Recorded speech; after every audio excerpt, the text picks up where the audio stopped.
Welcome to our Conscious Leader Circle, where we meet once a month to support each other through these epic times and to feel grounded, energized, and focused, or as I like to say, centered, connected, and conscious.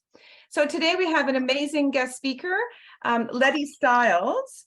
And the theme of Leti's talk today is 2023 and beyond, ancient wisdom for the age of the Great Awakening. So I'm so excited to hear all about this. I actually love, as you guys know, working with ancient universal principles, ancient healing modalities, especially now to help us navigate through this most incredible time in human history, one of the most powerful paradigm shifts in human history. And in the midst of all this turmoil, right now, we all have the greatest opportunity to align with these powerful energies on the planet and support ourselves to heal, grow, and evolve. Or as I like to say, take full responsibility for how we feel and our lives, and move towards reclaiming our sovereignty as the high spiritual beings that we are. So the journey to mastering our inner power is really the journey to becoming the conscious leader of your life. And then in so doing, we radiate out our positive energy and become a conscious leader of the world. And this is why I'm so honored and excited to introduce Leti Stiles, who will be sharing her ancient teachings and wisdom to help us reconnect with our soul and soul purpose, help us understand our role in 2023 and beyond, and how we can navigate to honor our individual selves while supporting the collective. Leti's unique approach to healing facilitates accurate insight in guiding clients to find answers, clear direction, and practical wisdom while healing trauma. Through rigorous study of many subjects, she has gained expertise in reading patterns and deciphering the soul's language inherent to these ancient teachings and practical wisdom. I love that combination of the ancient and the practical for today. Leti acquired valuable knowledge and expertise throughout her career in formal education, in a variety of metaphysical trainings, and her personal life journey. As a hypnotherapist, life coach, astrologer, shamanic practitioner, sacred sexuality educator, intuitive, and artist, she offers a unique perspective to her clients. So thank you so much for joining us today, Leti, and I'll hand it over to you. Well, thank you so much. I was thinking a lot about what is going on and what's 2023 going to be like. And it's going to be pretty much more transformation. Since 2020, we have moved into a very, not an easy transformation, because it's about letting go so that the new can be born. Yet it's very difficult because I think humanity has lost its way, that it's no longer connected to the natural forces, like our ancestors. So they knew when to let go, because the cycles of the solstices and the equinoxes and their connection to the earth always prompted them to prepare, to plant, to harvest, to go within. So we've lost that in the modern world. And many, many people have lost their connection with the earth. This is why I would say for the past, since before 1212, many, many people in the ceremonies and sacred sites all over the world have increased. Before, it was just a small group, and then 1212 was an explosion of people coming together to rediscover the ancient ways. So I've been studying shamanic practices since the mid-90s, and it's been like a place that helped me heal in my life, but it also gave me direction. And as I've done a lot of things and acquired many skills so that I could assist my clients in whatever situation they were, I felt that one of the things that is very important is for us to understand the past, heal the past, so that we can move into the future. And that's exactly what we're doing right now. It's a mess. It looks like a mess. But if you've ever cleaned out your closets to get all the old clothes out, what doesn't no longer fit you, what you don't like anymore, what you never wore and you left it in your closet, you know that it's going to look like a mess to sort through things. And we are still in the sorting process, you know, especially next year. Next year is a big year uh, because the transformation begins to trail off and we have to put boots on the ground. That means we're going to have to take action on all the changes that have been unraveling and unfolding in our lives, right? So next year is a big year because there's not going to be a person in this earth that is not going to go through some type of awakening. It's impossible not to. I think COVID had a big um, purpose, and that was to wake us up to the toxicity, not only in the environment, in our politics, and on outer world, but our inner world as well, which is what's been the hardest this year, is for people to really examine their lives and to really take stock and to really understand, I don't believe in the same thing that I used to believe in. What do I believe in now? So there's a lot of sense of displacement, trauma, and not having solid ground. And the reason why is we've been in our mind a lot, especially these past 18 months, or we've been in a lot of air. A lot of our signs, a lot of our eclipses happened in air.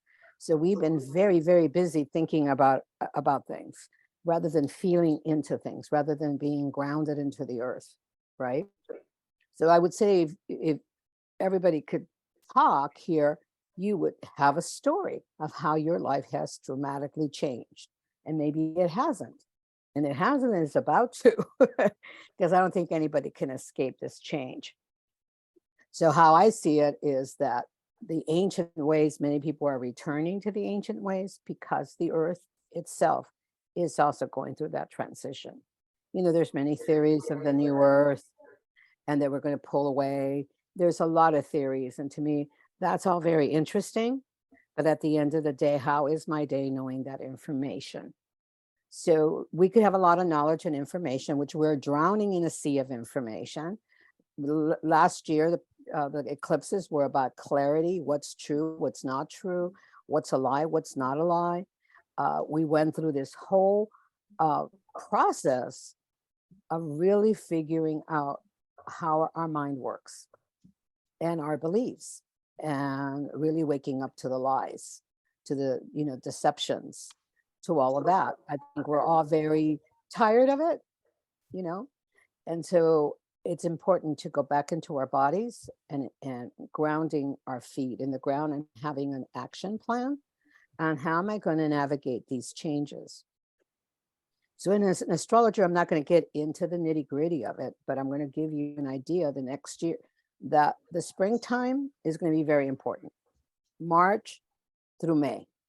And then the summer as well. We have some wonderful energy with Venus coming in.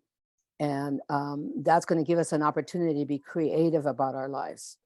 So next year is again, much of transformation, personal, but collective. The collective is still going to go through a tremendous amount of transformation, as the most important thing that's going to happen next year is Pluto. And Pluto has been working in our lives since 2008. So if you could look back at 2008 and see that cycle, what has happened to your life as well as to society? Because Pluto has been in a sector that has to do with business, with the institutions. And so they have fallen apart. You know, they finally kind of tumbled down. And we're very aware that we no longer can rely on what we used to rely. And yet we're coming into a time that we're being asked to come back to tradition, especially with the solstice, is come back to some type of a tradition that gives you a sense of community, a sense of security, and a sense of hope. Kind of hard to do sometimes when you're going through transition, or your life has fallen apart, or a job has gone away. But this solstice is very important because it really is helping us seed what we're going to see birth around March. And that's a crucial time. Uh, so what I want to tell you guys is what I have found is that many of the things that I use in my practices, they all go back to indigenous practice. Breath work. Breath work has exploded all over the earth. Everybody is going to breathing sessions. And that's because the ancients knew about breath. You look at the Hawaiians and the aloha. It's always been about the breath. So in working with a teacher in Hawaii, he explained that aloha is sharing life force through the breath. Aloha.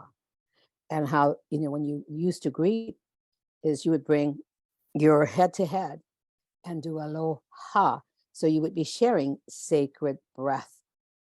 So you go through all these different cultures and you see that the breath was very important because we understood that it was life, that it was sacred. And so now, because so many people are waking up to the trauma that they've carried for years, that has been basically activated, I would say in the past 20 years, since 9/11, I think this country has been going through so much activation of trauma in all aspects of our lives. And so breath work is an ancient tool. It is very powerful because it gets us out of our mind into our body and into our heart. When that happens, we become more clear because we're not thinking, we're feeling, we're sensing, we're back to connecting to our physical being, which the whole purpose of being spiritual is not to leave your body, but to embody spirit within your physical vehicle.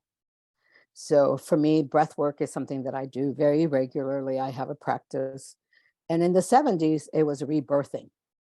It's the same thing. It's like we keep on recycling these technologies because they are technologies and giving them new names, different ways, different flavors.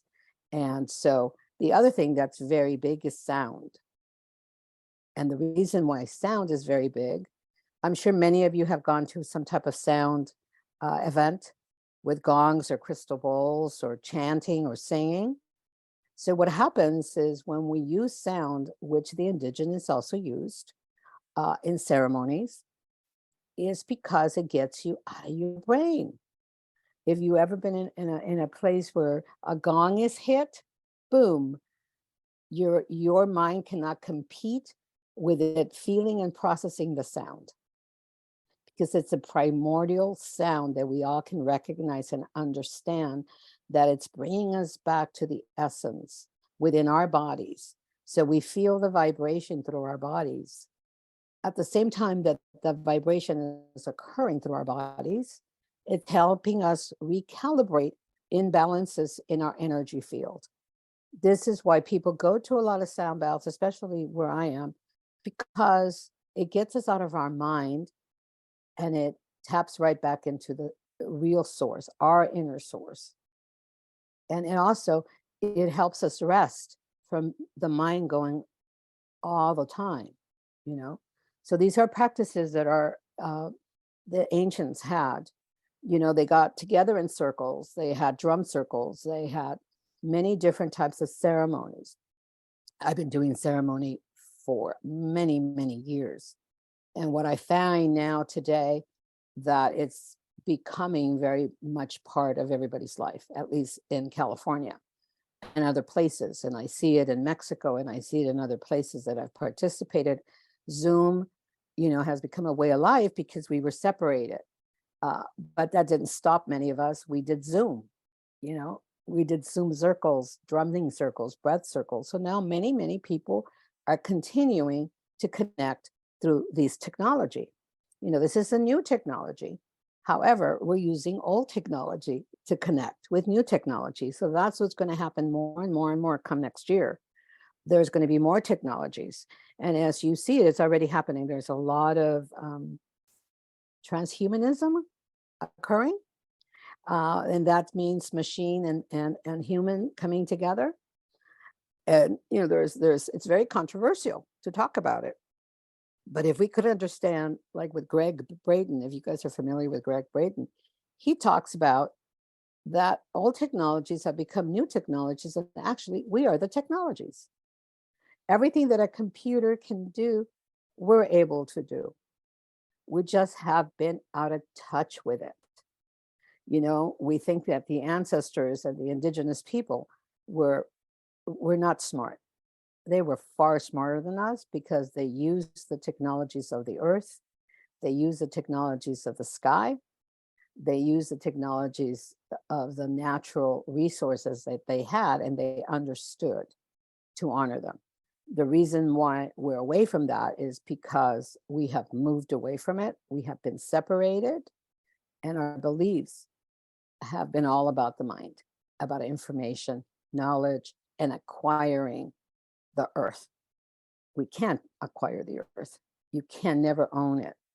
That's an illusion of greed and corruption. And we are seeing it. You know, we are seeing it right now live. So for me, the way we can navigate 2023 is by really returning to anything that will bring you back into your body. And I don't mean like exercising, okay? I mean really bringing you to the subtle aspect of you connecting with your essence. And then it is very natural to connect to the earth because we are part of the earth. We're not separate. We may think that. And so many times what I do is I help people ground and have practices to begin to honor breath, you know, getting out of the mind and understanding that when we are connected to the earth, when we are connected to the cosmos, we become a conduit of wisdom.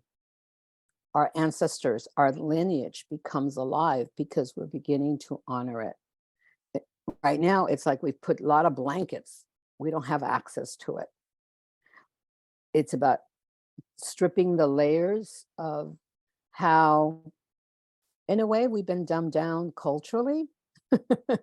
I hate saying that, but you know, I spent some time in Mexico this summer, and what amazed me is that even if there's a modern world going on, these people in Mexico are so connected to the land and to their traditions, and they haven't lost that connection.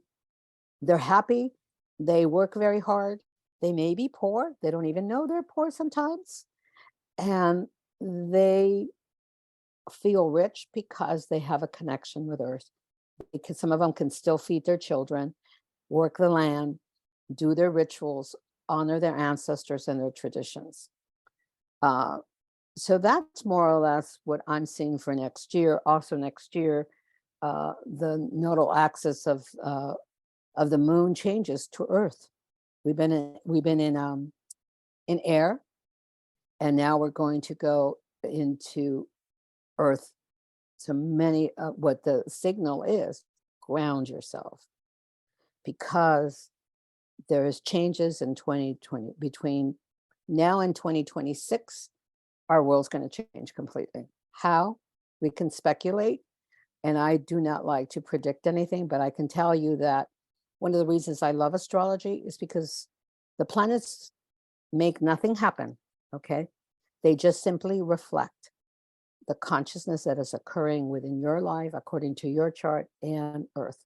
It's simply a guide. It kind of gives you like checking the weather and then preparing for it, right? So I would say the first 3 weeks of January will be a little slow, but you're going to want to take action, okay? Which is very typical of January. What I've learned is that it's going to take you 3 weeks to get there, to any goal that you set, you know, resolutions. I don't start any changes until the Chinese New Year, the new moon, because we are typically at the end of December, we're inward. You know, winter, especially for you guys, we're inward. We spend more time inside. So the cycles are saying, go inside, take stock. Where is your faith? What do you have faith about? What have you been planting? What are you confirming? on the solstice? What seed is still in the ground that you still don't see its fruit? How are you going to water it? What's your action plan? What do you really want to create next year? Because come March, there is going to be a lot of growth, a lot of change coming. So my suggestion is get very clear in the next couple of days. And the solstice and the new moon are powerful, very powerful this year. And that's because cycles are always preparing us for what's next. All we have to do is to look to the ancient wisdoms of the rhythms of the traditions. Whatever your tradition is, every culture has traditions. They may seem unimportant, but they're not. Because, when I was talking to Lydia, we were talking about how the grandmothers knew they gave you a cup of tea, not a pharmaceutical pill. They understood the power of the earth through herbs and the healing. And unfortunately, since the 70s, we've been going back to learning more about herbology and herbs and how to use earth energies to heal ourselves, because we know that we have unhealthy lives and we have companies that are feeding off of creating dependence on their products, right? I think most of you in this call would know that. So for me, it's so important that we return to some type of tradition. And so as much as we want to honor the tradition, it has to be done differently. Why? Because we've evolved as a species, okay? And it may not feel comfortable to do certain things. You don't, if you want to do a ceremony, you don't have to put on the garb and change your lifestyle. It's really making it your own, using the tradition and making it your own. When you have children and you grow and they grow and they have their children, you see how they will take your traditions that you've done every year and that they love, and they'll do them. And sometimes they do them exactly how you did them because they have great memories. And other times they want to do it in their own way. They want to add their own flavor to it. Why? Because they don't come from the same generational energy. They have a different understanding of their relationship with the earth. And many times they don't have the relationship with the earth. They are much more technology driven because no one has told them that the technology is within them. And if you think about it, how many of you have experienced more telepathy, more intuition? Why? Because we are returning to that part. They are not there. Some of them are already very intuitive when they're born, especially the new ones. Like, wow, they get it faster than I got it. It took me 40 years to get there, and they're like, they got it. So we need to honor those traditions. And they're going to change, and that's okay. Because what I learned a long time ago, it's the intention that is the most important. That really is. If you come to any tradition that you do, any ceremony, any prayer work, whatever you want to call it for you that sustains you spiritually, it is your intention that is going to bring in those energies, the opportunities, the avenues. Why? Because you've asked. And it is a spiritual law that you're going to receive. Ask and you shall receive. But here's the issue that I see with many people. We put out intentions, and what shows up is the contrary. Why? Because that's what's blocking you from having what you want. So if I want peace, I have to see where I don't create that in my life. If I want love, I have to see where I block love. So many times when we do ceremony and intentions, we need to be ready for that to show up or to let go of it prior to that. And the Peruvians have a beautiful ceremony that's called death rites. And it sounds pretty scary, but it isn't. All it is emptying out everything that blocks what you're looking for. And what do most of us want? Joy, love, acceptance, appreciation, and to be connected. Because when we're connected, we feel safe, we feel seen, we feel embraced. And that's why these traditions are coming back, because more than ever, we want to feel that connection, especially since 2020. We want to feel safe in the world. We want to feel safe in our home, safe in our body, because now the attack is our body sovereignty, right? So we seek connection very much because it's been taken away from us. You know, we all felt it. We all felt the disconnection and the pain and the trauma that went with the disconnection that still is continuing.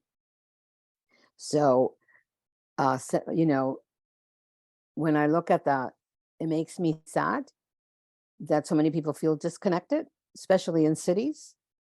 But we do have the ability to connect and to feel safe within our bodies. And I think that's one of the things we're going to need to do next year, is to really, really sink in and to begin to dig deep into the things that we really believe and examine, where did this belief come from? How does it serve me? Do I throw it out, or do I keep what resonates with me, what is useful today in my life, right? Do I begin to use more traditions or ways of healing my body, my mind, changing my life? Because many people are in career transition. They have moved, they have lost people. I mean, we are going through what our ancestors went through, but we're not wandering through the desert. We're doing all of that in our homes. We're going through the same journey of being lost in a way, looking for that place of refuge and that sanctuary that will make us safe and feel connected. And really, the war that has been going on, you know, the COVID war, as I call it, has occurred right here in our homes, through our computers, through our TVs, through our phones. We didn't need to go anywhere. Bombs were not, you know, used. It's changed. The tactics have changed. So in our homes, through Zoom, in any way we can, to create an environment, a practice that helps you connect with yourself is essential. So that's number one. Using old traditions in a new way. So sound baths, meditation, drumming. Drumming is very important, because what happens with drumming, it does something to your brain. That's why when people get together to drum, and they did for many years, this is how they dealt with trauma, was through drumming. Because physically you were able to release the bottled up feelings of fear, of anger, of grief. And so drumming is a very beautiful practice, because it takes it out of the body and it begins to align you with your brain and your heart. If you have ever been in a drum circle, and, you know, I think the first time I did a drum circle, that was, you know, very different than the drum circles that the natives do, which I love. I hear those drums and I could just, there's something in me that alivens when I hear the big drums that the Native Americans do, or the Japanese, when they do those big drums. We recognize it. Our soul understands that technology.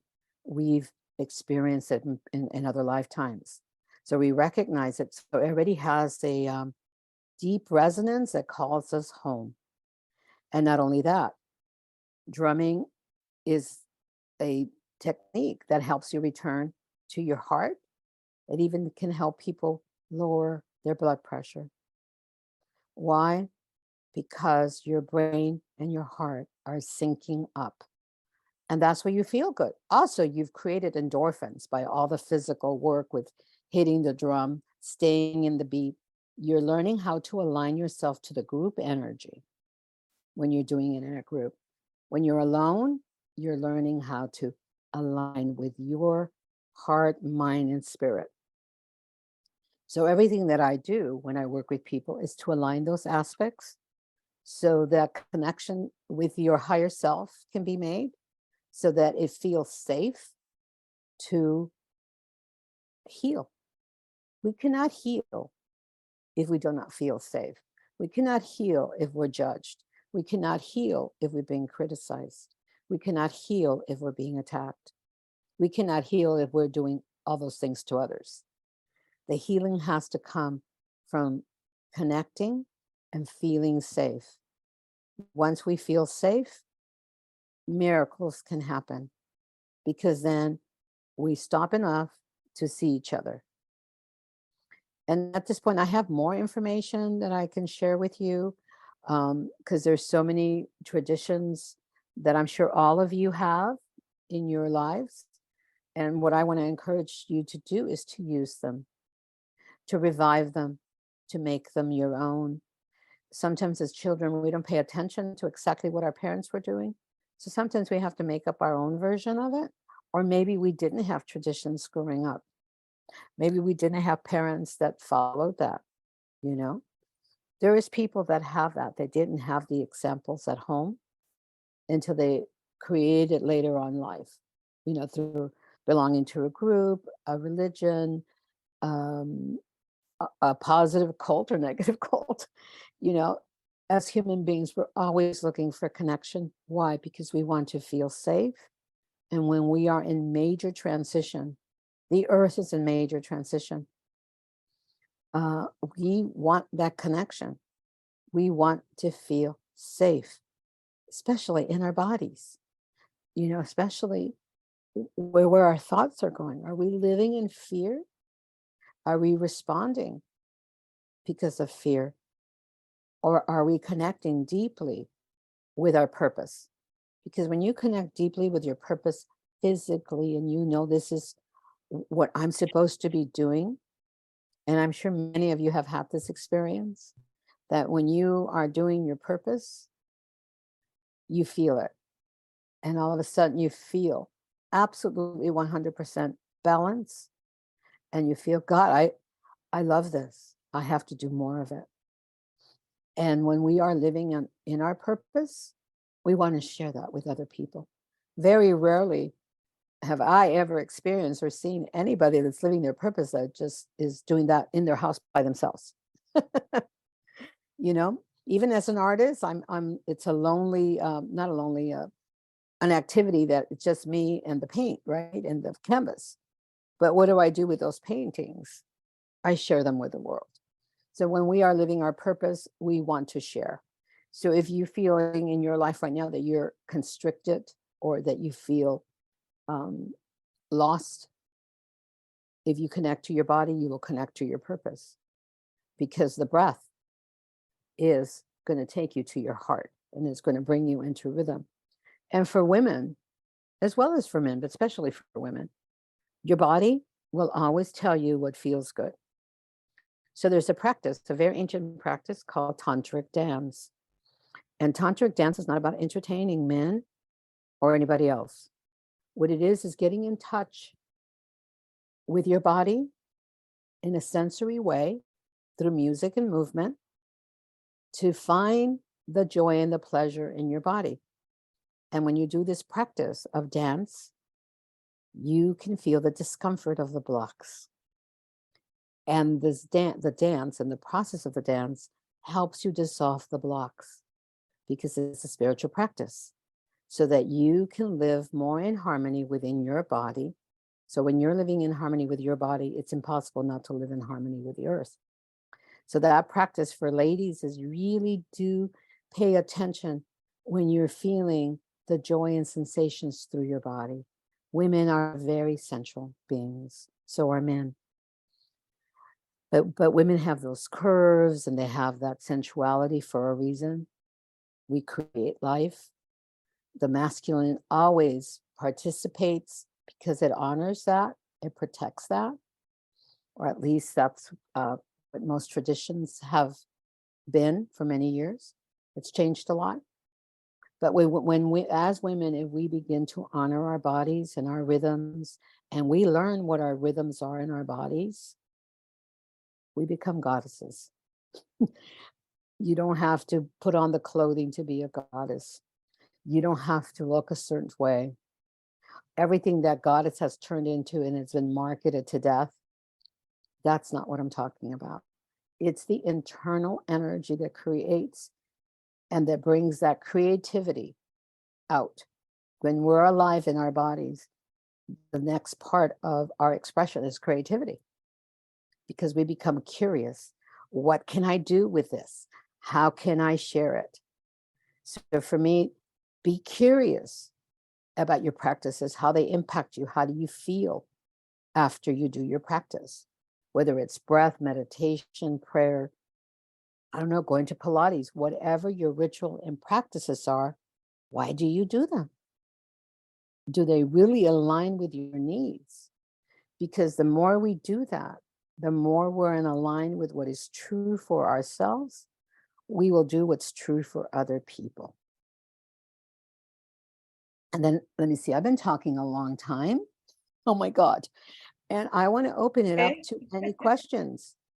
Well, first of all, thank you, Leti. I mean, that was magnificent. I couldn't have said it better myself. Like, that was the richness and the expansiveness and the depth of everything that you shared. I completely have experienced that, and love to share that. And all your social media posts are an expression. I mean, that's how I connected with Leti, and just absolutely loved everything that she was sharing. And so, wow, it's like like an entire book that we can many books that we could discuss on this. So yes, Leti has opened it up. So again, thank you for that. And so many things that we could discuss in regards to what you shared. And ultimately, you're talking about feeling connected, and this is exactly what we need at this time. And that is my sort of second aspect, right? Being grounded, as you talked about, and then being grounded and centered, getting into that place of that feeling, and then connected to our essence, exactly as the words that I always use, to our essence, our power meaning power within, power through the connection to universal energy. And then we become more conscious, right? Of what we believe, of our journey, of who we are, of why we're here, of how to go forward. So being centered, connected, and conscious are the pillars, in my opinion, of creating foundations and growth and evolution at this time. So who would like to participate in this incredible discussion that Leti has shared with us? Let me change here. Gallery. There. Anybody want to chime in? This whole journey. Oh. Oops. Oh, okay. Go What the ahead. hell? Jonna? This whole journey. Go ahead, John. Richard? Yana, Okay. go ahead. Nope, Jonna. she's muting. She's muting. You're muted. You're muted, Jonah. Yana. Jonna.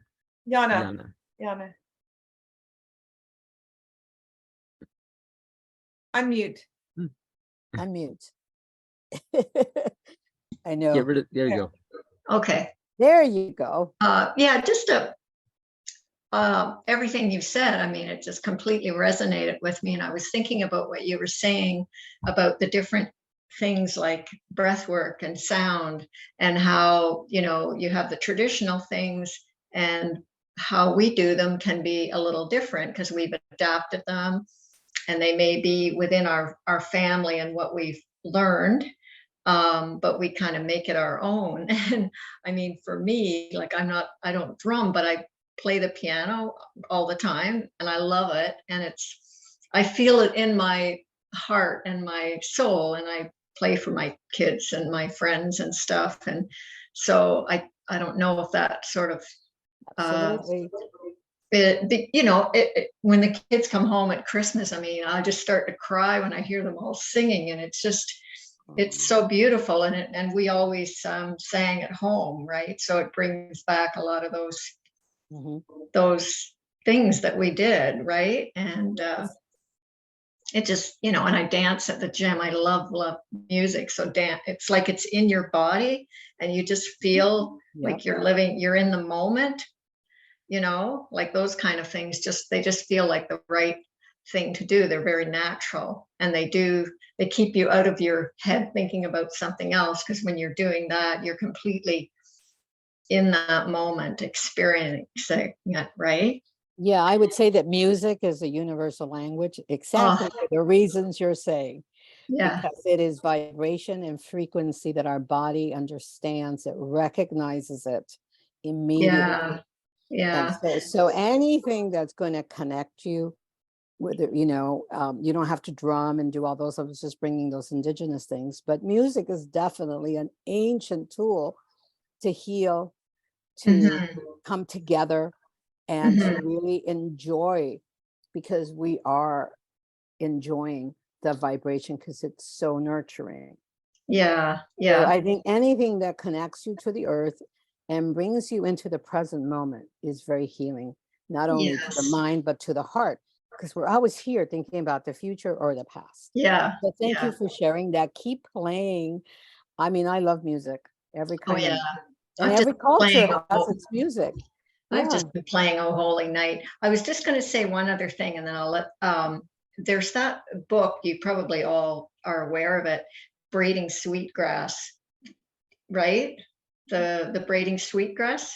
No, it's a real bestseller now, and look it up. It's written, I forget the name of the lady, but it's written by an Indigenous woman, and it's become very mainstream and bestseller. And I have it, and she just goes deep into our connection with earth and our spirit, and into the indigenous traditions, and it's really resonating with so many people. So like you were saying, a lot of people are starting to get reconnected with the ancient stuff. And I mean, that is a book that's out, and they've actually, somebody wrote one especially for youth and children, like adapted the original book, and people are using it in schools, like for youth and children. So I don't know. Anyway, I took down the name. I'll look it up. Yeah. It's just and when you read it again, it's just like you feel it, the way she writes about her connection to the earth. You just feel it in your whole body when you're reading it. It's just a beautifully written book. It's not only the information, but just the way it's written. Yes. And I think she talks about shamanic ancient teachings and indigenous ways. Yeah, it's an old technology that we're using in new ways. Yeah. Especially now, we're doing drumming, we're doing shamanic journeys, we're doing soul retrieval. All the things that we discuss are being done with Zoom. Yeah. So here we are changing the tradition. Yeah. We have virtual groups, but here is the most important. Our intention is to come together and something good, and to support each other. And that is very important, because we've been in circles and conference rooms where that's not the intention. And it's dead energy where nothing gets done. There's no joy. I've been to many conference rooms where nothing happens. What happens is in the circles. That's where the healing happens, and the connection, and the planning on what we can do, and we excite and we share things that are important to us. So thank you so much, Jonah. And Richard, thank you. If you want to share, Richard, just unmute yourself. Yes, indeed. Okay, good. Just one simple thing I want to share. Every roughly 20 years, Jupiter and Saturn come together and create a new story. Like the 60s were a story, the 80s were a story, the 2000 bogus war and terror nonsense was a story, the 2020, nonsense was a story, as well as good stuff behind it all. And so for about 2.5 days every 20 years, the sun and the moon come into the same sign as Jupiter and Saturn, Right. And every now and then, the other three visible planets come together, Mars, Venus, Mercury, and you have all 7 visible planets in one sign. Right. Now, it's rare because it's only one chance in 12 the Mars is going to be there, and then the others. And so only once every several hundred years do you have 7 planets all in the same sign. And it happened 2 out of 3 times, in 1962 and 2000. Now in 62, it was in Aquarius. Let's get liberated. And the African Americans were kind of the leaders of that. They set it in motion with their incredible bravery, but then it exploded into everything. Let's question everything. Let's reinvent everything. Let's understand that each of us is a creator, and we do not answer to whether someone else thinks we should, a woman and a man should dance a certain way, or whatever. It was a liberation of the creative intelligence of the individual, and just all of a sudden we could totally reinvent society, with the dignity of the individual at the core, but in community with other individuals, where you have community and individuality in perfect harmony. Where community can make you more yourself, not less yourself, and so that was Aquarius. That was 62. 2020 was Capricorn. Taurus. Well, we had. Oh well, yeah, Capricorn, right? Well, yeah, we had. But except you didn't have the 7 planets. Okay, it was 2000 that you had just for less than a day, because you had 7 planets in Taurus. So that's the Earth. So that I'm talking about you going that journey from air to earth, from Aquarius to Taurus, that it was liberation of the mind in the 60s, whereas the energy from 2000 on is about earth. It's about body. It's about liberating the earth, healing the earth. And also it's, externally, it looks like it's about, sustaining the earth and saving it from the predatory energies of egocentric humans, right?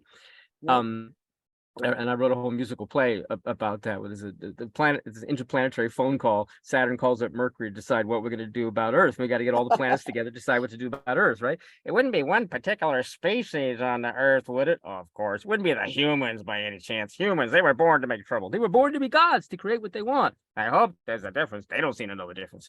And so it's about Earth in the sense that it's not, and what you're saying, of course, is it's not just the Earth out here. It's the Earth in us. Do you feel your body? Can you hear your body?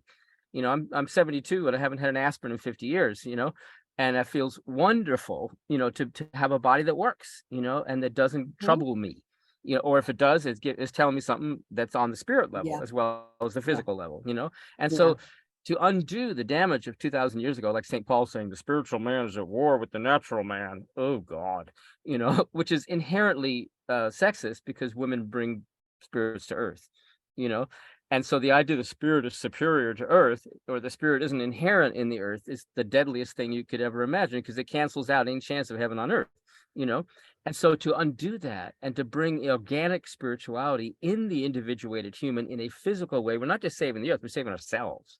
That's right. The one species we're inseparable. The earth, we're inseparable.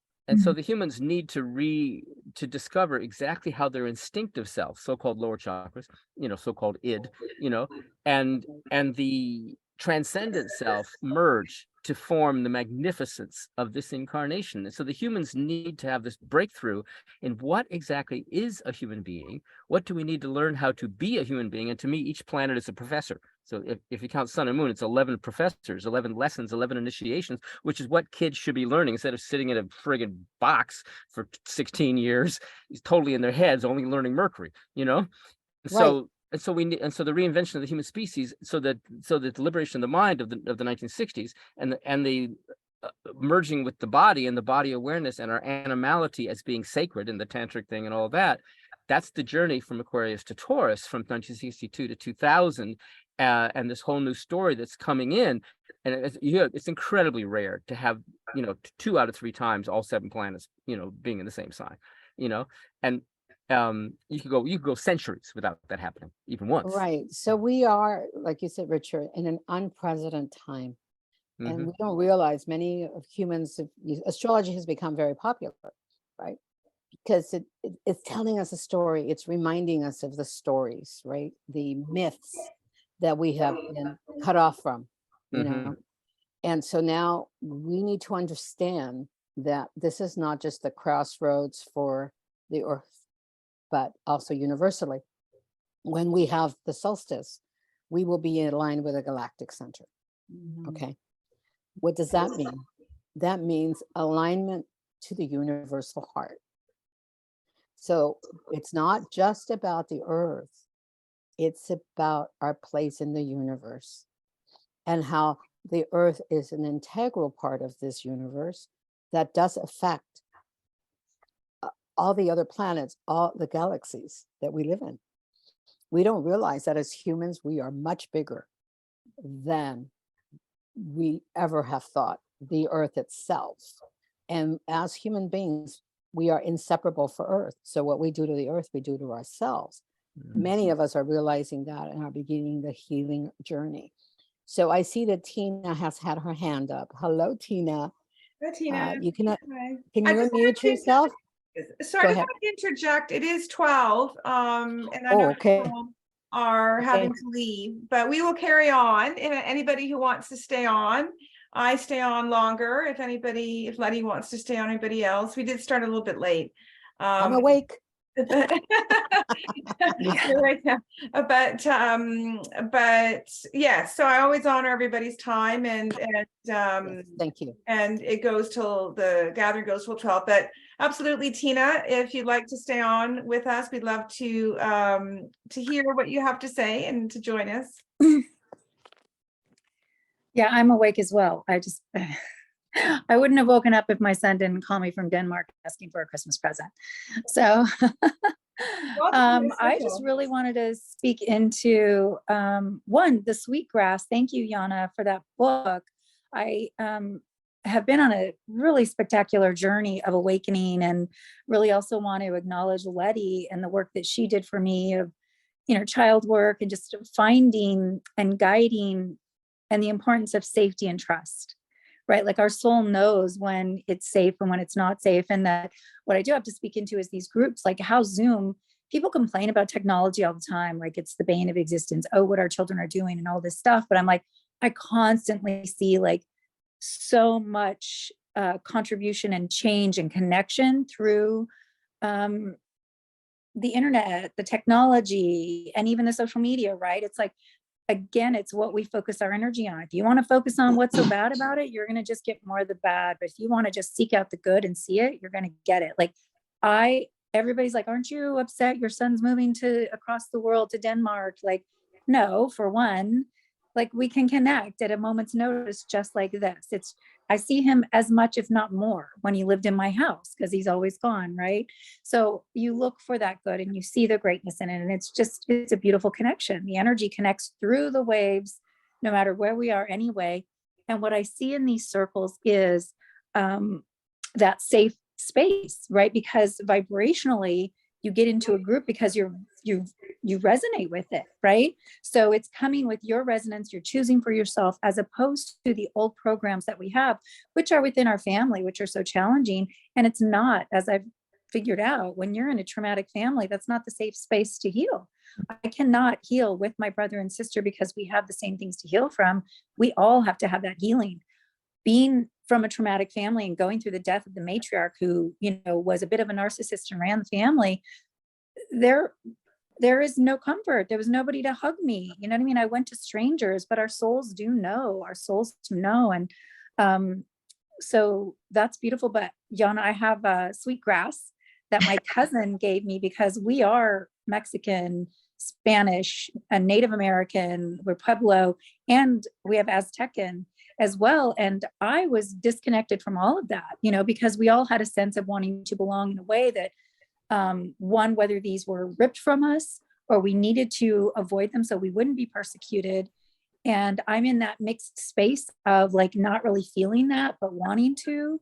And it's beautiful to see with my cousins, the generations, right? The difference in the generations and how there are the seeds within our family that are, our lights are seeing each other and we each help each other to grow. So like my cousin gave me sweetgrass for the first time. And oh boy, do I just smell that in my heart. And I just feel something like I still don't even know what it is. So it's on my Christmas tree right now, braided sweetgrass. And so I'm going to get that book and I'm going to get it for my cousins. So thank you. They're going to love it.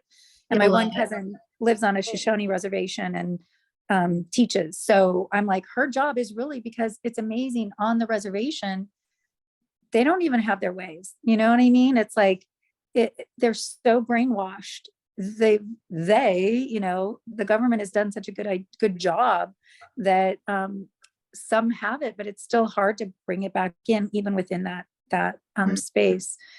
So there's that that I wanted to speak into. And then also Leti was talking about Mexico. I just came back from Mexico City and Teotihuacan, but just being in Mexico City. So not, you know, people are wealthy. There are people, poor people, but seeing all the wealthy people and being in the wealth of Mexico City and natives. And right away, there was this sense of like, this is the largest city in North America, larger than New York City. And I'm like going, wow, it just feels so different. It's so different. It's so unique. Like, and right away I was able to say they're connected to the earth. Nobody in New York is connected to the earth. No, they really aren't. There's concrete over, they're so removed from it generationally. And we happen to be there. We've been trying to go to Mexico City for 10 years, and Letty doesn't know this. We haven't caught up yet. We were there on one of their Independence Days, or 22nd of November is a big, it was like when they started their revolution. And there was a parade, and the parade goes from 9 a.m. to like 2 p.m. all day. And it's just like all these different villages on horses in their different, you know, traditional clothing, or like the big Mexican hats or whatever. And they're riding. My heart was hit so much with such pride of like, I'm so proud to be Mexican. And I've never felt, because I don't even look it really, you know what I mean? But I'm more Spanish looking and more Euro. But it just hit my heart, like that pride. And then I looked up the lyrics to their song, which was, it's really about defending the earth, the land. They will shed blood, like protecting the land. And that's what I know has always been in me. And what I really want to thank Letty for, just her space of bringing me so far with her healing ability. Like, she's just so good at intuitive, and has so many modalities. Like, we went in for one thing and something else came out entirely with what I needed. And it was so deep and so profound, and just has helped so much. So if nobody's ever worked with Letty in anything you've ever done, thank you. Have a session with Letty. She's amazing. So yeah, I think that was everything I wanted to share. Just thank you, these Tina. groups, these Zoom groups, about getting outside of our programming from our families and the business world and just the world in general, that it's spreading like wildfire, and it's beautiful. So thank you, Lydia. This is your group, I believe. And I've seen it forever. So it took me knowing Letty to get on here to light the fire, because we're just busy, right? This is a beautiful space. So thank you. I'll invite more Thank you, people. Tina. I wanted to make a comment about technology and the people. You know how everybody's doing this? They're walking, they're in the restaurant. It's signaling that I want to connect to something. So, you know, it used to bother me to see so many young people. It's just mind blowing, right? And then we're doing it too, right? My little granddaughter is not even 2, and she's already knows how to scroll because it's fun. But in reality, when you said that, I'm going, oh my God, the signal is like, I want to hug. I want to connect. I want to connect to something that means something to me. And this is happening unconsciously, you know? So when we're in a train or in a bus or in public transportation and everybody's on their phone, put it down. Talk to the person next to you. Because what we're looking is connection. And actuality, this technology, like Tina says, is incredible.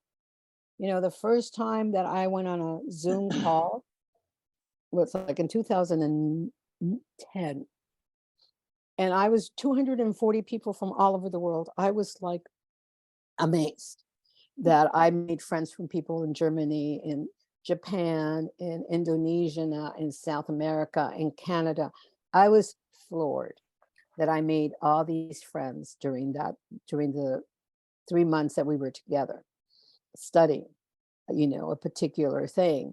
And so we are always going to connect through technology, but the best technology is the one here, the spirit, the intuition, all of that. We're coming back to it in droves. Why?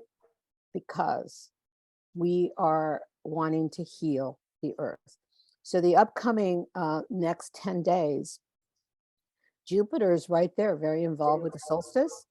And that's at our beliefs. What do we believe? What needs to change? What has changed? Chiron and Mercury are also involved. And that means, how do I think? How do I perceive what needs to change? Because they're going to be in Capricorn. And in Capricorn, it's really, what's reality? Reality check. This is what's the reality check that I need to make regarding my beliefs, the way I communicate, the way I perceive the world. And then Chiron comes in.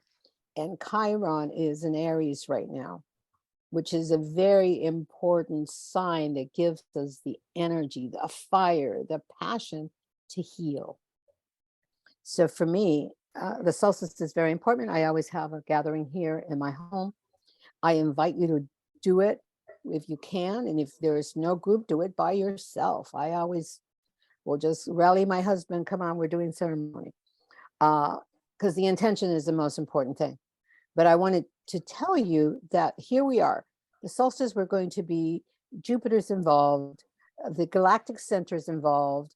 Then before the new moon, we have Mercury and Chiron.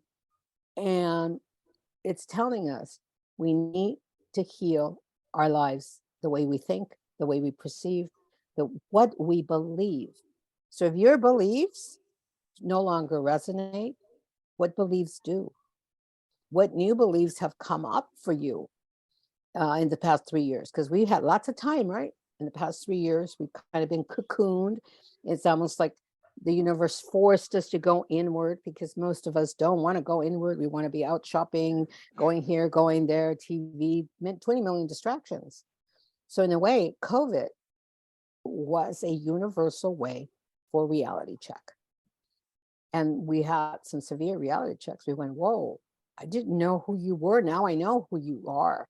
Our families, our friends, everybody began to look differently. So again, this year is not only about integration and intention, it's really about creating a new way of being, a new way of believing, a new way of connecting with yourself, and a new way to do your purpose. People come in to see me all the time about their purpose. And what's funny is you're doing your purpose. It just doesn't look the way you think, the way your conditioning tells you that it needs to look. But it is impossible to be in this earth and not work on your purpose. Maybe it's not bringing you the money, but that's not what the purpose is about. You making money. It's beautiful when you can align your purpose with making a living. I'm lucky enough that after 40 years, I can do that. That I don't have to split myself into corporate. And then, I can't tell you that I was in a sweat lodge all weekend and that's what I'm radiating. The energy guy, like would be told, what did you do this weekend? I couldn't say I was in a sweat lodge and I feel terrific, right? Because it was not acceptable. Today I could. And people would go, oh, tell me about it. I want to come. It's changed so much that people now have the curiosity and they want to do things that bring life and excitement and connection. So I would really want to emphasize that, because there's nothing going to be done in this world when we're not connected, because we do need to be connected. That is our natural state. I want you to look at the stars at night, and they're separate, but they're connected. And when they're connected in the sky and you look up and you look at the moon and you look at the stars and the constellations, they're a reminder of the consciousness of this earth. We are alone, but not separate. Together, alone, I shine, but with you, I create a beautiful configuration, a beautiful new way of shining together. So no one can outshine anyone because we're connected. We're just bringing in another star into the constellation. That's how I see it. So thank you so much for your time. I know that we're past and I appreciate it. And I was excited to talk about it and to give my take on things. And I really love my life because I get to connect with people. I get to do things that sing to my heart, and that keeps me going in the world, to know that I'm part of something.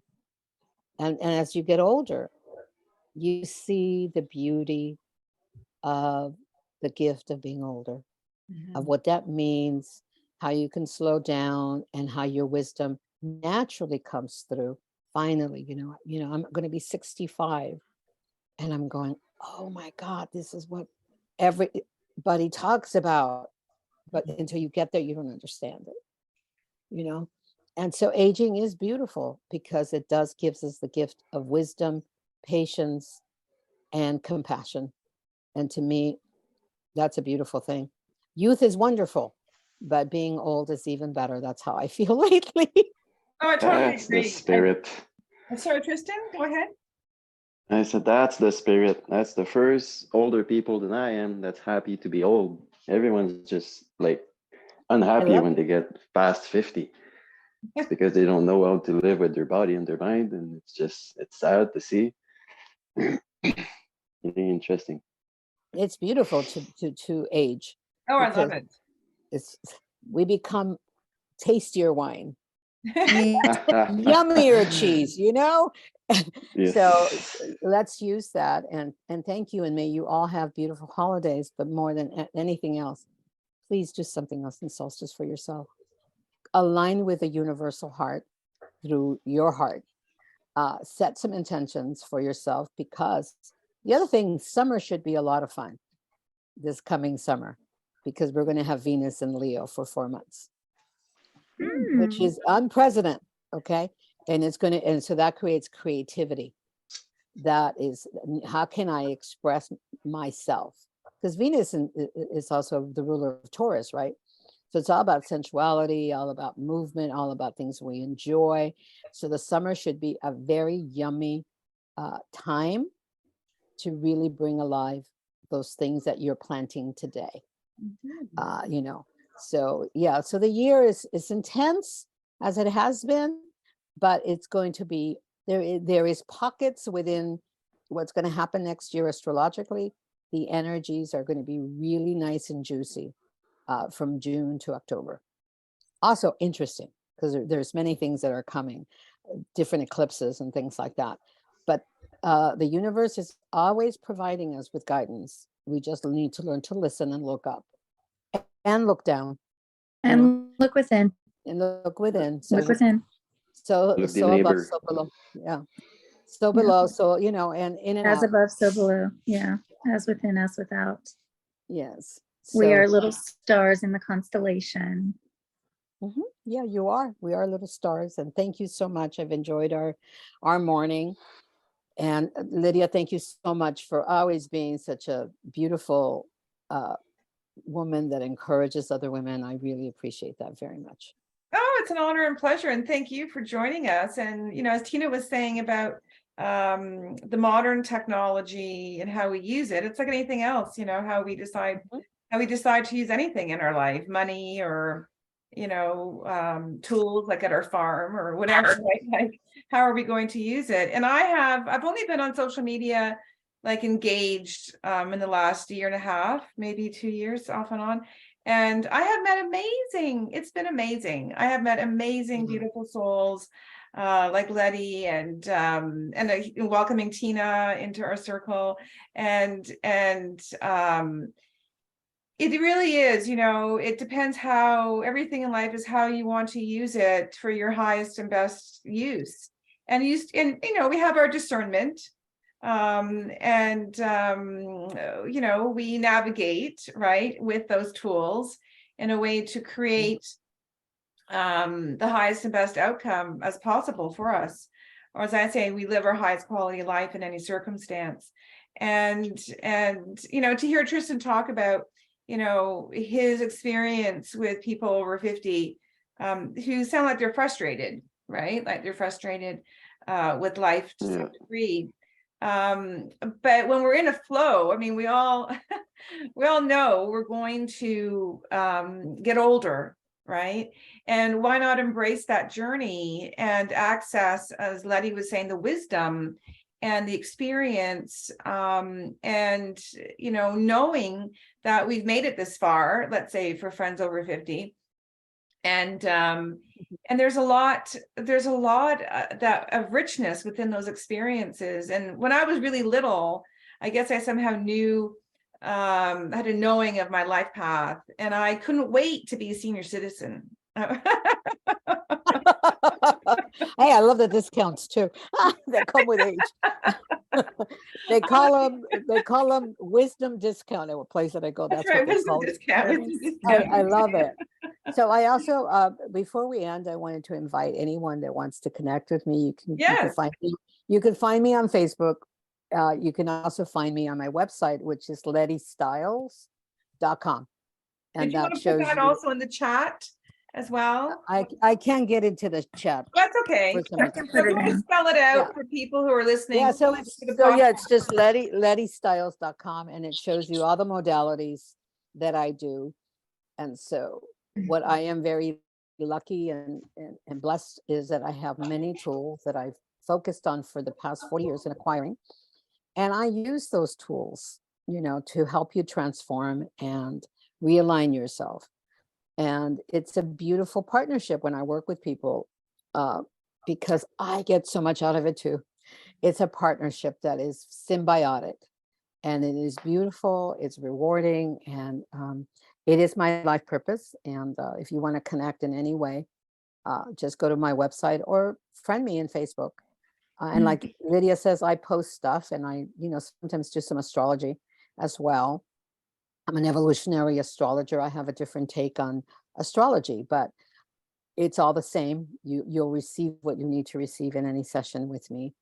And I really appreciate being able to share the wisdom that I've gained and the wisdom that my lineage has given me.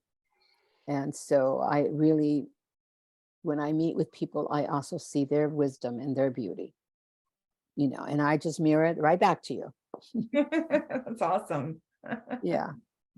Yeah, I really want to say again, like I got the astrology reading from Leti, and man, I wish I'd gotten that earlier in my life, just because, especially, honestly, for young people, it's a beautiful gift of just connection, like, so they can understand themselves, because that's that time of life when you're like trying to figure it out. And at 20, it's like you can know yourself well enough, but it's also a great gift for new parents, because then they can see what child and help to raise that child better. I can see so many beautiful ways to use it as guidance, of just an understanding, so we're not confused about everything or frustrated about certain things. So cool. A session with Leti I don't care what you've done. Thank you. You've done tons. You're going to get something powerful and impactful for sure. Thank you, Tina. That's so sweet of you. Yeah, Thank it's you true. so much. Yeah, thank you. Transformative. I appreciate your words. Anyway, so thank you. It's been beautiful. And to the women that are still on the call, remember, the sacred feminine is part of this transition. And you're beautiful. Go connect with your body. Your body's beautiful. Connect with what gives your body pleasure. Allow yourself the sensuality, and enjoy that. Enjoy all the stuff that life offers you through the embodiment of being a feminine energy and a feminine force. We women need to understand that we're the ones that are leading the pack into the new earth, into the new realities. And men are there with us. They're not diminished, but they are going to take a little bit of a backseat, boys, or the masculine. Really, it's not about gender. It's about the energetic that you carry. And so I welcome it. And I can't wait to see all of you someday, or, knowing in the ethers that you are living a more richer life, because you're willing to take time to nurture yourself by attending groups like this or doing any practices. I want to encourage you to do that. Yeah, Leti, when you say like men are going to take a back seat, it's not that the masculine will take a back seat, so that the feminine can come into balance. So in the male population, as far as gender, it's just that their feminine gets to come forward so we can all recalibrate and come into balance, which I also think is a lot of the gender fluidity that's happening too, is to just bring it so swirly that it just brings it into balance in the end. Well, yeah, but and I don't mean gender. I meant the energies, because Yeah. I have a very strong masculine, and my masculine has had to put the sword down. But and my husband's very feminine, so it's not about gender. It's about the energy that we are. Right. That prominent energy. Some women are so amazing. They have a strong masculine. They can build and they can do things as good as men, and vice versa. There's no difference in gender. That's a lie. The division is a lie. Even this gender fluidity is created so that it could be confusing. But guess what happens when we're confused? We seek clarity. Right. It's And about bringing it into balance for everybody. So when we seek clarity, we go higher in consciousness. So for me, if it's chaotic in an area, good, because we're going to gain consciousness through the clarity of what it is that we're aligning with. And so any chaotic stuff that you see, just know that is about going through transformation. So if you are in a chaotic state of life, that's because a new creative force is coming through you that's going to realign you to a higher level of consciousness. So I welcome chaos. I'm an artist. I have to create through chaos, and then beautiful things are born. Spirit meets me in chaos to show me how to create something new that's never been created. Teresa, sorry, Teresa's on the phone with us. Teresa is a beautiful artist and creator. Was there anything you wanted to mention about that, Teresa? Yes, that was just a very beautiful statement. It touched my heart and soul and spirit. I find when I go into that creative depth of my soul and spirit, it is a process that at times there is a sense of chaos, and that is simply because it's unknown what it is that I'm going to be creating.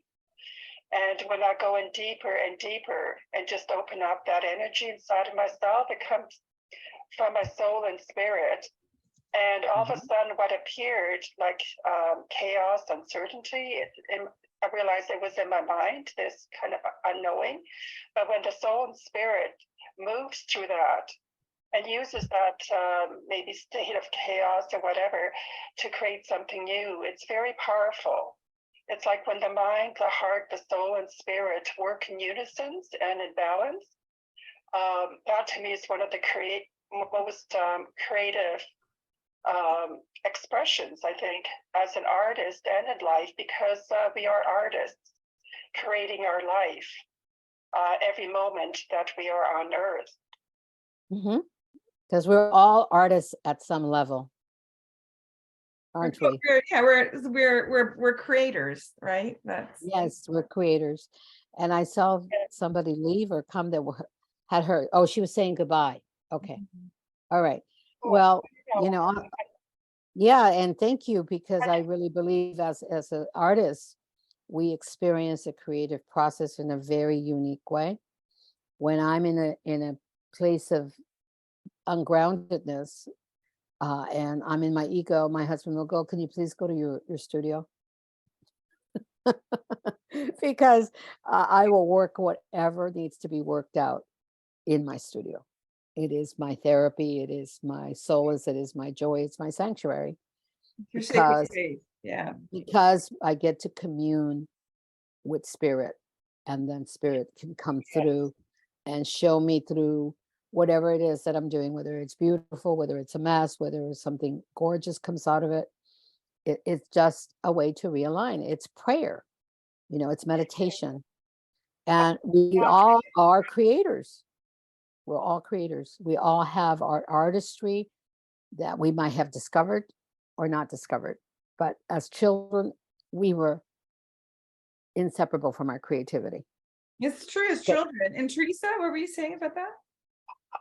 Yes, I was just going to say that I truly feel that creativity at its purest expression is an expression of the divine Yes. that is within all of us. It's an expression of our soul and spirit, which is pure love, which is truth.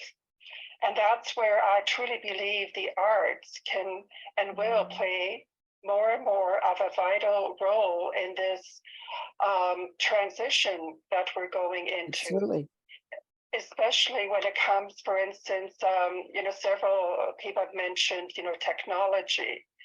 And the union, can you imagine the union of technology with the heart and soul and spirit of the artist can create a phenomenal new energy and vibration. For instance, Absolutely.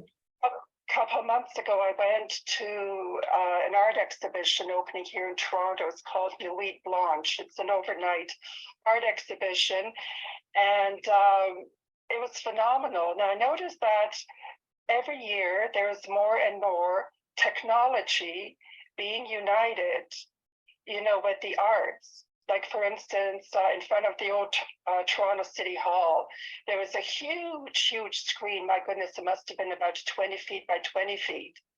And what it was phenomenal, because when a person would come close to the proximity of the screen had certain technologies in it where it was able to pick up the energies, the vibrations, the electromagnetic fields of the individual, and translate it into a color and into a form. So, people were running to it and like moving their bodies, their hands, and these phenomenal colors came on the screen, which were individual to each and every person. So every person was being an artist on this screen of technology. And it was absolutely beautiful. And more of this is happening in the arts. And I'm so excited because I think the arts are going to really play a very critical role in humanizing the technology that's coming more and more into the collective society at a faster and faster pace. And I truly believe the arts, be it music, dance, visual, is going to be very, very critical, and more so than it ever was before in the future. This is what I'm feeling and sensing. I totally agree with you. Totally agree with you. If you look at history, art is the first thing that tells us what's going on with a society and where its evolution is. Archaeology, what is it looking at? What was created, the arts, the buildings, how it was organized.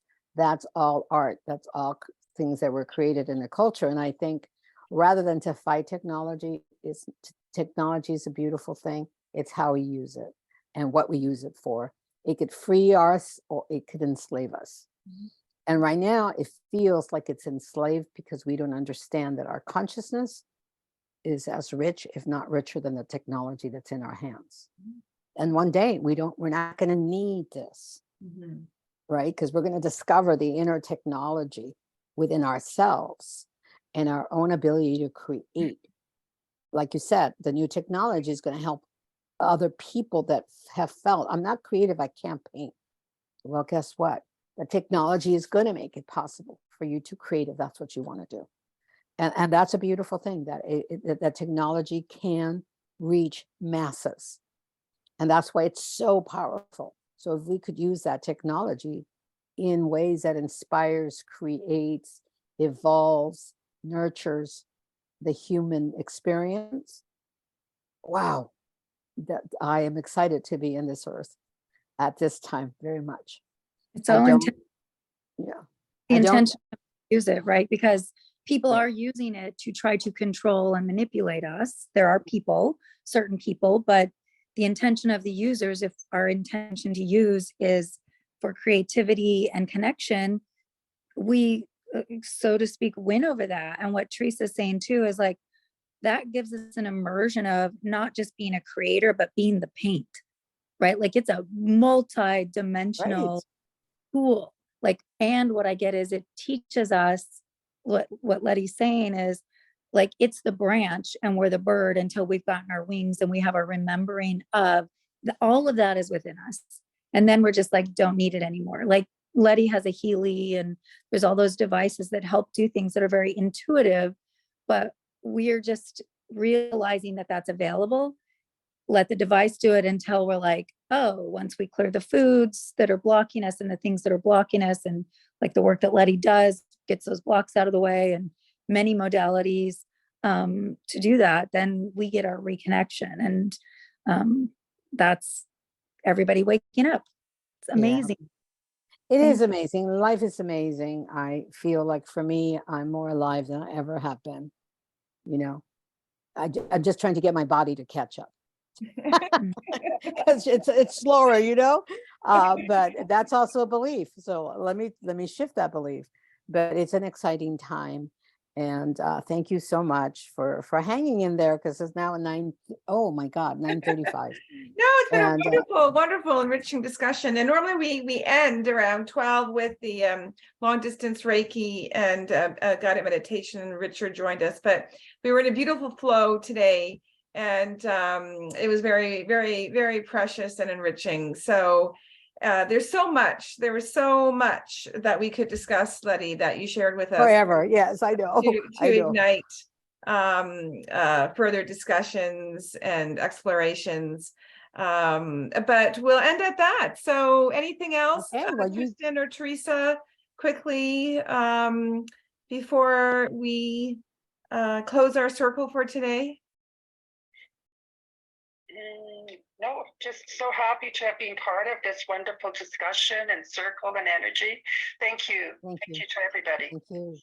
Okay, wonderful. Well, thank you all for joining us, and thank you, Leti. And thank you. I encourage everybody to connect with Leti at her website. Leti Stiles, is it .com?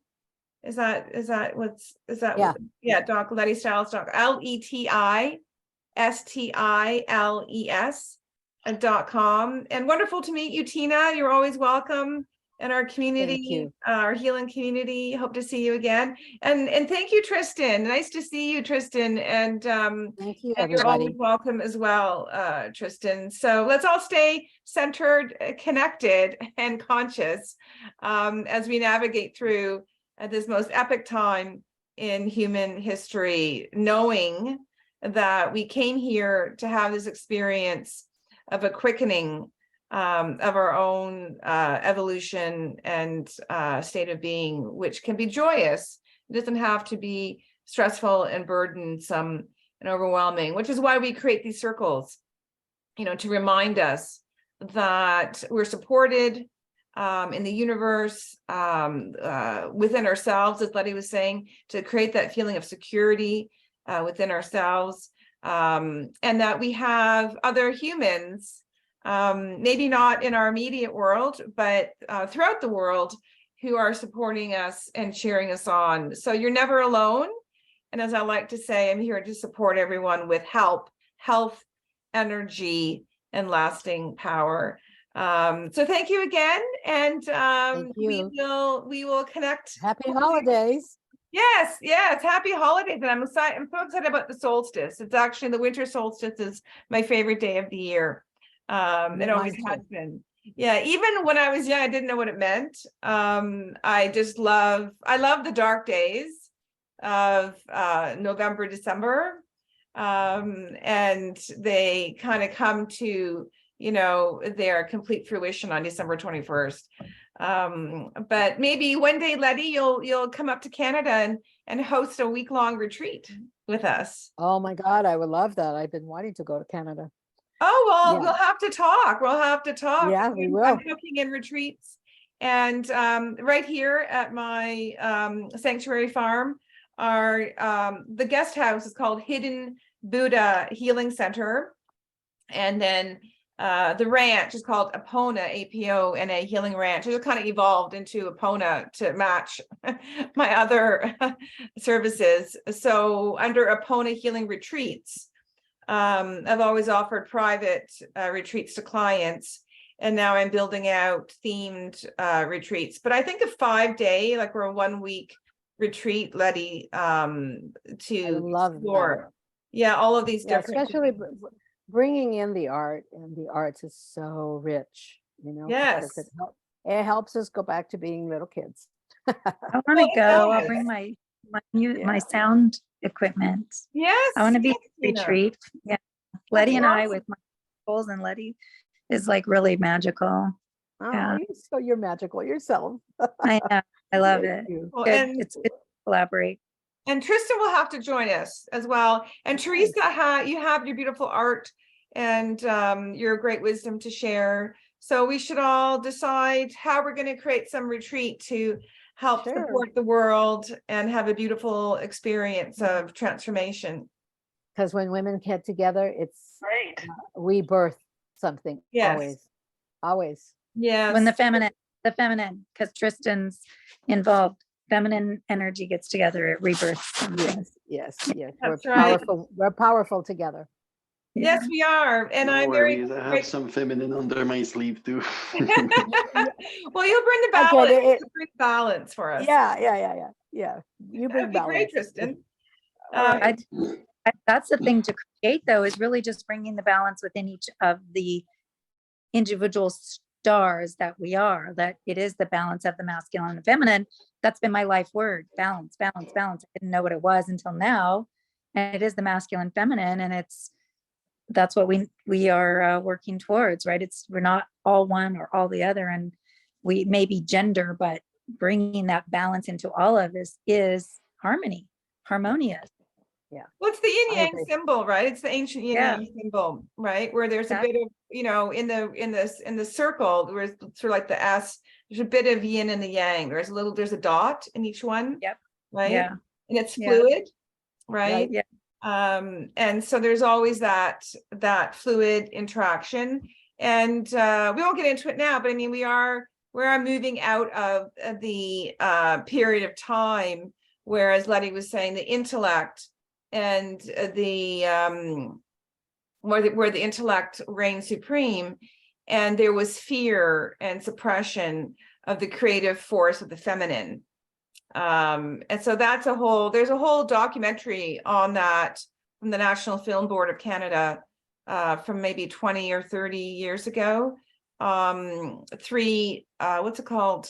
The trilogy, something like the trilogy in female spirituality, but it's more about how the ancient traditions that honored the earth and connection of the balance of the male female got transformed into only control mechanisms and into oppression, and to be fearing the feminine or the creative force of the feminine. And then now we're coming out of that. So it's a really great old documentary, National Film Board of Canada. But yes, we could talk forever. So we should get going. It's so engaging, and I'm so grateful to have met everybody and that you've all joined us. And we will stay connected. And let's plan a retreat. I'm very excited about that. I will love that. All right, sweetie. Okay. All right. Lots Thank you. of So much, Lydia. Nice to meet you. Bye. Bye, Lydia. Lydia, Have a see you. nice day, everyone. Take care.